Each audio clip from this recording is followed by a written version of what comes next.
ओम शांति। ओम शांति। आज की तारीख है 17 दिसंबर 2020। साकार महावाक्य। बाबा कहते मीठे बच्चे, सतगुरु आया है तुम्हारी ऊंची तकदीर बनाने, तो तुम्हारी चलन बहुत बहुत रॉयल होनी चाहिए। बाबा कहते मीठे बच्चे, सतगुरु आया है तुम्हारी ऊंची तकदीर बनाने, तो तुम्हारी चलन बहुत बहुत रॉयल होनी चाहिए। आज का प्रश्न, ड्रामा का कौन सा प्लान बना हुआ है इसलिए किसी को दोष नहीं दे सकते हैं? ड्रामा का कौन सा प्लान बना हुआ है इसलिए किसी को दोष नहीं दे सकते हैं? उत्तर, ड्रामा में इस पुरानी दुनिया के विनाश का प्लान बना हुआ है। इसमें कोई का दोष नहीं है। ड्रामा में इस पुरानी दुनिया के विनाश का प्लान बना हुआ है। इसमें कोई का दोष नहीं है। इस समय इसके विनाश के लिए प्रकृति को जोर से गुस्सा आया है। इस समय इसके विनाश के लिए प्रकृति को जोर से गुस्सा आया है। चारों ओर अर्थक्वेक होगी, मकान गिरेंगे, फ्लड आएगी, अकाल पड़ेगा। इसलिए बाप कहते, बच्चे अब इस पुरानी दुनिया से तुम अपना बुद्धि योग निकाल दो। इस समय इसके विनाश के लिए, माना पुरानी दुनिया के विनाश के लिए प्रकृति को जोर से गुस्सा आया है। चारों ओर अर्थक्वेक होगी, मकान गिरेंगे, फ्लड आएगी, अकाल पड़ेगा। इसलिए बाप कहते, बच्चे अब इस पुरानी दुनिया से तुम अपना बुद्धि योग निकाल दो, सतगुरु की श्रीमत पर चलो। सतगुरु की श्रीमत पर चलो। जीते जी देह का भान छोड़ अपने को आत्मा समझ बाप को याद करने का पुरुषार्थ करते रहो। जीते जी देह का भान छोड़ आत्मा समझ बाप को याद करने का पुरुषार्थ करते रहो। तो ड्रामा का कौन सा प्लान बना हुआ है इसीलिए किसी को दोष नहीं दे सकते हैं? उत्तर, ड्रामा में इस पुरानी दुनिया के विनाश का प्लान बना हुआ है। इसमें कोई का दोष नहीं है। इस समय इसके विनाश के लिए प्रकृति को जोर से गुस्सा आया है। चारों ओर अर्थक्वेक होगी, मकान गिरेंगे, फ्लड आएगी, अकाल पड़ेगा। इसलिए बाप कहते, बच्चे अब इस पुरानी दुनिया से तुम अपना बुद्धि योग निकाल दो, सतगुरु की श्रीमत पर चलो। जीते जी देह का भान छोड़ अपने को आत्मा समझ बाप को याद करने का पुरुषार्थ करते रहो। आज का गीत है, हमें उन राहों पर चलना है, हमें उन राहों पर चलना है। ओम शांति। किन राहों पर चलना है? गुरु की राह पर चलना है। ये कौन सा गुरु है? उठते बैठते मनुष्यों के मुख से निकल जाता है, वाह गुरु। गुरु तो अनेक है, वाह गुरु किसको कहेंगे? किसकी महिमा गाएंगे? सतगुरु एक ही बाप है। भक्ति मार्ग के ढेर गुरु हैं, कोई किसकी महिमा करते, कोई किसकी महिमा करते हैं। बच्चों की बुद्धि में है सच्चा सतगुरु, वो एक है जिसकी ही वाह वाह मानी जाती है। सच्चा सतगुरु है तो जरूर झूठे भी होंगे। सच होता है संगम पर, भक्ति मार्ग में भी सच की महिमा गाते हैं। ऊंच से ऊंच बाप ही सच्चा है, जो ही लिबरेटर गाइड भी बनता है। आजकल के गुरु लोग तो गंगा स्नान पर व तीर्थों पर ले जाने के गाइड बनते हैं। ये सतगुरु तो ऐसा नहीं है जिसको सभी याद करते हैं, हे पतित पावन आओ। पतित पावन सतगुरु को ही कहा जाता है, वही पावन बना सकते हैं। वो गुरु लोग पावन बना ना सके। वे कोई ऐसे नहीं कहते कि माम एकम याद करो। भल गीता भी पढ़ते हैं परंतु अर्थ का पता बिल्कुल नहीं है। अगर समझते सतगुरु एक है तो अपने को गुरु नहीं कहलाते। अगर समझते कि सतगुरु एक है तो अपने को गुरु नहीं कहलाते। ड्रामानुसार भक्ति मार्ग की डिपार्टमेंट ही अलग है, जिसमें अनेक गुरु अनेक भक्त हैं। ये तो एक ही है। फिर ये देवी देवताएं पहले नंबर में आते हैं, अभी लास्ट में। बाप आकर इन्हों को सत्युग की बादशाही देते हैं, तो और सबको ऑटोमेटिकली वापस जाना है। इसीलिए सर्व का सदगति दाता एक कहा जाता है। कौन? एक। तुम समझते हो कल्प कल्प संगम परी देवी देवता धर्म की स्थापना होती है। तुम पुरुषोत्तम बनते हो, बाकी और कोई काम नहीं करते। गाया भी जाता है गति सदगति दाता एक है। ये बाप की ही महिमा है। गति सदगति संगम पर ही मिलती है। सतयुग में तो है ही एक धर्म। ये भी समझ की बात है ना। परंतु वह बुद्धि देवे कौन, जिसे समझ भी आए। परंतु यह बुद्धि देवे कौन? तुम समझते हो बाप ही आकर युक्ति बताते हैं, श्रीमत देते हैं। किसको देते? आत्माओं को। वे बाप भी है, सतगुरु भी है, टीचर भी है। ज्ञान सिखलाते हैं ना। बाकी सब गुरु भक्ति सिखलाते हैं।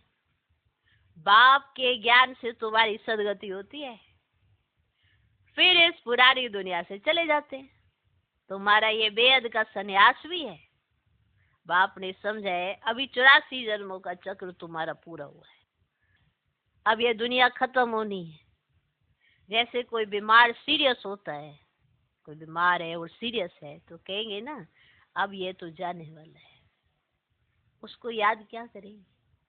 शरीर खत्म हो जाएगा, बाकी आत्मा तो जाकर दूसरा शरीर लेती है। उम्मीद टूट जाती है क्योंकि सीरियस केस है। बंगाल में तो जब देखते हैं उम्मीद नहीं है तो गंगा पर जाकर डुबोते कि प्राण निकल जाए। मूर्तियों की भी पूजा कर फिर जाकर कहते हैं डूब जा डूब जा डूब जा। अभी तुम जानते हो ये सारी पुरानी दुनिया डूब जानी है। फ्लड्स होगी, आग लगेगी, भूख में मनुष्य मरेंगे। ये सब हालतें आनी है। अर्थक्वेक में मकान आदि गिर पड़ेंगे। इस समय प्रकृति को गुस्सा आता है तो सबको खल्लास कर देती है। ये सब हालतें सारी दुनिया के लिए आनी है। अनेक प्रकार का होता जाता है। बॉम्ब्स में भी जहर भरा हुआ है। थोड़ी बारिश आने से बेहोश हो जाते हैं। ये तुम बच्चे जानते हो कि क्या क्या होने का है। ये सब कौन कराते हैं? बाप तो नहीं कराते हैं। ये ड्रामा में नूंद है। कोई पर दोष नहीं देंगे। ड्रामा का प्लान बना हुआ है। पुरानी दुनिया सो फिर नई जरूर होगी। नेचुरल कैलेमिटीज आएंगी। विनाश होने का ही है। इस पुरानी दुनिया से बुद्धि का योग हटा देना, इसको बेअद का संन्यास कहा जाता है। इस पुरानी दुनिया से बुद्धि का योग हटा दो, इसको बेअद का संन्यास कहा जाता है। अब तुम कहेंगे वाह सतगुरु वाह, जो हमको ये रास्ता बताया। बच्चों को ही समझाते हैं ऐसी चलन नहीं चलो जो उनकी निंदा हो। तुम यहाँ जीते जी मरते हो। देह को छोड़ अपने को आत्मा समझते हो। देह से न्यारी आत्मा बन बाप को याद करना है। ये तो बहुत अच्छा है। ये तो बहुत अच्छा कहते हैं ना, वाह सतगुरु वाह, कहते हैं ना ऐसे, वाह सतगुरु वाह। पारलौकिक सतगुरु की वाह वाह होती है। लौकिक गुरु तो ढेर है। सतगुरु तो एक ही है, सच्चा सच्चा, जिसका फिर भक्ति मार्ग में भी नाम चला आता है। सारी सृष्टि का बाप तो एक ही है। नई सृष्टि की स्थापना कैसे होती है यह भी किसको पता नहीं है। अब शास्त्रों में दिखाते हैं परले हो गई, फिर पीपल के पत्ते पर श्री कृष्ण आया। अभी तुम समझते हो पीपल के पत्ते पर कैसे आएगा? कृष्ण की महिमा करने से कुछ फायदा नहीं होता। तुम्हें अब चढ़ती कला में ले जाने के लिए सतगुरु मिला है। कहते हैं ना, चढ़ती कला तेरे बहाने सरो कबल। तो रूहानी बाप आत्माओं को बैठ समझाते हैं 84 जन्म भी आत्मा ने लिए। हर एक जन्म में नाम रूप दूसरा हो जाता है। ऐसे नहीं कहेंगे फलाने ने 84 जन्म लिए, नहीं, आत्मा ने 84 जन्म। शरीर तो बदलते जाते हैं। अब तुम्हारी बुद्धि में ये सब बातें हैं, सारी नॉलेज बुद्धि में रहनी चाहिए। कोई भी आए ना तो उनको समझे। अब आदि में था ही देवी देवताओं का राज्य, फिर मध्य में रावण राज्य हुआ, सीढ़ी उतरते रहे। अब सत्व में कहेंगे सत्व प्रधान, फिर सत्व रजोतमो में उतरते हैं, चक्र फिरता रहता है। कोई कोई कहते हैं बाबा को क्या पड़ी थी जो 84 के चक्र में हमको लाया। लेकिन ये तो सृष्टि चक्र अनादि बना हुआ है ना, इनके आदि मध्य अंत को जानना है। मनुष्य होकर अगर नहीं जानते तो वह नास्तिक है। अब जानने से तुमको कितना ऊंच पद मिलता है, ये पढ़ाई कितनी ऊंच है। बड़ा इम्तिहान पास करने वाली की दिल में खुशी तो होती है ना, हम बड़े तो बड़ा पद पाएंगे। और तुम जानते हो ये लक्ष्मी नारायण अपने पूर्व जन्म में सीख कर फिर मनुष्य से देवता बने, जानते हो ना ये बात। तो अब इस पढ़ाई से ये राजधानी स्थापन हो रही है, पढ़ाई से कितना ऊंच पद मिलता है, वंडर है ना। अब इतने बड़े बड़े मंदिर जो बनाते हैं अथवा जो बड़े बड़े विद्वान आदि हैं, उनसे पूछो सत्यु आदि में इन्होंने जन्म कैसे लिया, तो बता नहीं सकेंगे। तुम जानते हो ये तो गीता वाला ही राजयोग है। अब गीता पढ़ते हैं परंतु उससे फायदा कुछ नहीं है। अब तुमको बाप बैठ सुनाते हैं, सुन रहे हो? हाँ, तुम कहते हो बाबा हम आपसे 5000 वर्ष पहले भी मिले थे। क्यों मिले थे? स्वर्ग का वर्षा लेने, लक्ष्मी नारायण बनने के लिए। कोई भी छोटे बड़े बूढ़े आदि आते हैं, ये जरूर सीख कर आते हैं। एम ऑब्जेक्टिव ये है, सत्यनारायण की सच्ची कथा है ना, ये भी तुम समझते हो। राजा स्थापन हो रही है, जो अच्छी रीति समझ लेते हैं ना उनको आंतरिक खुशी रहती है। बाबा पूछेंगे हिम्मत है ना रजाई लेने की? कहते बाबा क्यों नहीं, हम पढ़ते ही है ना नर से नारायण बनने के लिए। इतना समय हम अपने को दे समझ बैठे थे, अब बाप ने हमको राइटियस रास्ता बताया है। देही अभिमानी बनने में मेहनत लगती है, घड़ी घड़ी अपने नाम रूप में फंस पड़ते हैं। बाप कहते हैं इस नाम रूप से न्यारा होना है। अब आत्मा भी नाम तो है ना। अब बाप है सुप्रीम परम पिता, अब लौकिक बाप को परम पिता नहीं कहेंगे। परम अक्षर एक ही बाप को दिया है, वाह गुरु भी इनको कहते हैं, है ना, इनको कहते हैं। तुम सिख लोगों को भी समझा सकते हो। ग्रंथ साहिब में तो पूरा वर्णन है, और कोई शास्त्र में इतना वर्णन नहीं है जितना ग्रंथ में जप साहिब सुखमणि में है। ये बड़े अक्षर ही 2 है। के बाप कहते साहेब को याद करो तो तुमको 21 जन्म लिए सुख मिलेगा। जप साहेब को सुख पाए, सुखमणि है ना। तुम साहेब को याद करो तो 21 जन्म के लिए तुमको सुख मिलेगा। इसमें मूझने की तो कोई बात ही नहीं है। बाप बहुत सहज करके समझाते हैं। कितने हिंदू ट्रांसफर हो जाकर सिख बने हैं। तुम मनुष्य को रास्ता बनाने के लिए कितने चित्र आदि बनाते हो, कितना सहज समझा सकते हो। तुम आत्माओं फिर भिन्न भिन्न धर्मों में आए हो, ये वैरायटी धर्मों का झाड़ है, और कोई को तो ये पता ही नहीं है कि क्राइस्ट कैसे आता है। अब बाप ने समझाया नई आत्मा को कर्म भोग नहीं हो सकता। अब क्राइस्ट की आत्मा ने कोई भी कर्म थोड़े ही किया जो सजा मिले। अब ये तो सतो प्रधान आत्मा आती है जिसमें आकर प्रवेश करती है, उनको क्रॉस आदि पर चढ़ाते हैं। अब क्राइस्ट को नहीं, वह तो जाकर दूसरा जन्म ले बड़ा पद पाती है। पोप के भी चित्र है।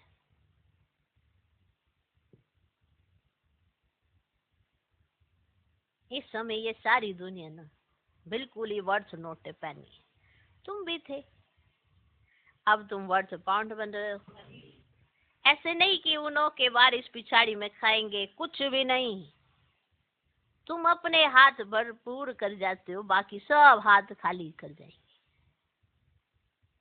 तुम भरपूर होने के लिए ही तो पढ़ते हो। ये भी जानते हो जो कल्प पहले आए वही आएंगे। थोड़ा भी सुनेंगे तो आ जाएंगे, सब इकट्ठे तो देख भी नहीं सकेंगे। तुम ढेर प्रजा बनाते हो, बाबा सबको थोड़े ही देख सकते हैं। थोड़ा बहुत सुनने से भी प्रजा बनते जाते हैं, तुम गिनती भी नहीं कर सकेंगे। तुम बच्चे सर्विस पर हो, बाबा भी सर्विस पर है। बाबा सर्विस भी रह नहीं सकते। रोज सुबह को सर्विस करने आते हैं ना तुम्हारी सर्विस। अब सत्संग आदि भी तो सुबह को करते हैं। उस समय सबको फुर्सत होती है। बाबा तो कहते हैं तुम बच्चों को घर से बहुत सवेरे भी नहीं आना है, रात को भी नहीं आना चाहिए, क्योंकि दिन प्रतिदिन दुनिया बहुत खराब होती जाती है ना। इसलिए गली गली में सेंटर ऐसा नजदीक होना चाहिए जो घर से निकले सेंटर पर आए, सहज हो जाए, है ना। तुम्हारी वृद्धि हो जाएगी, तब राजधानी स्थापन होगी। अब आप समझाते तो बहुत सहज है। ये राजयोग द्वारा स्थापना कर रहे हैं, बाकी ये सारी दुनिया होगी ही नहीं। प्रजा तो कितनी ढेर बनती है, माला भी बननी है।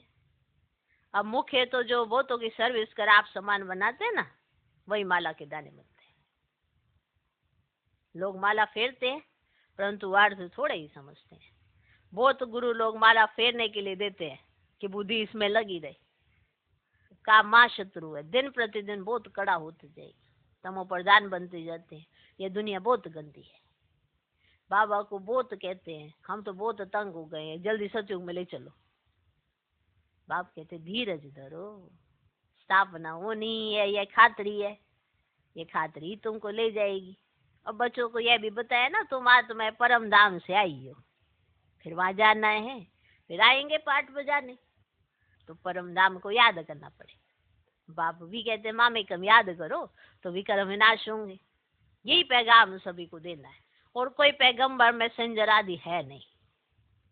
वे तो मुक्तिधाम से नीचे ले आते हैं, फिर उनको सीढ़ी नीचे उतरना है। जब पूरे तमो प्रधान बन जाते हैं, तब फिर बाप आकर सबको सतो प्रधान बनाते हैं। अब तुम्हारे कारण सबको वापस जाना पड़ता है, क्योंकि तुमको नई दुनिया चाहिए ना। अब यह भी ड्रामा बना हुआ है। अब बच्चों को तो बहुत नशा रहना चाहिए। अच्छा, मीठे मीठे सिकिल दे बच्चों प्रति माता पिता बाप दादा का याद प्यारो गुड मॉर्निंग। रूहानी बाप की रूहानी बच्चों को नमस्ते। हम रूहानी बच्चों के भी रूहानी बाप को नमस्ते नमस्ते नमस्ते। Good morning good morning good morning. धारणा के लिए मुख्य सर पहला पॉइंट, इस देह के नाम रूप से न्यारा होकर देही अभिमानी बनना है। इस देह के नाम रूप से न्यारा होकर देही अभिमानी बनना है। ऐसी चलन नहीं चलनी है जो सतगुरु की निंदा हो। इस देह के नाम रूप से न्यारा होकर देही अभिमानी बनना है। ऐसी चलन नहीं चलनी है जो सतगुरु की निंदा हो।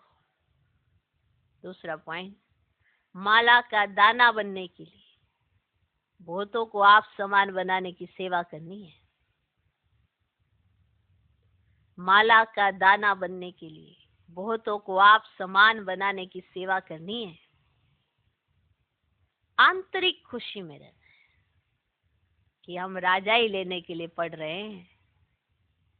आंतरिक खुशी में रहना है कि हम राजाई लेने के लिए पढ़ रहे हैं। ये पढ़ाई है ही नर से नारायण बनने की।